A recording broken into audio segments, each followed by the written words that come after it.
I'm Egyptian. I do Egyptian things. Like I was at a bar the other day and I was stacking napkins into the shape of a pyramid. Because that's what I do in my spare time, right?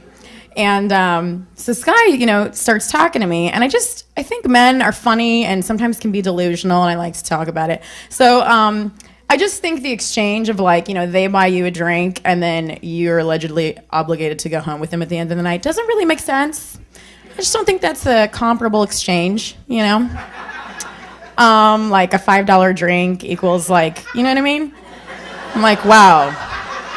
I'm a really cheap hooker if that's what's happening. Thanks a lot, guys. So, this guy, I'm at a bar with him and he's like, oh, can I get you a drink? I'm like, no, I'm okay, thanks. He's like, do you want a sip?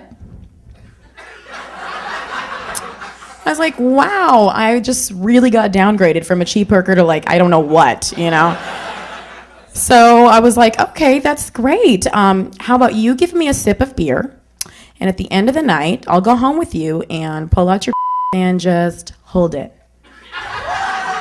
Cool? Does that work? I think that's an even exchange.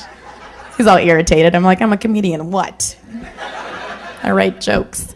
So yeah, it's fun. I don't know. Guys are out of control. They're crazy with the text messaging and cell phone stuff that goes on. I saw a friend recently and he's like, I saw him at this thing. So he text messages me afterwards. It's really great seeing you. And something about it being a happy, sexy night that I came out. I was like, sexy. Wow. That was really inappropriate placement of word right there.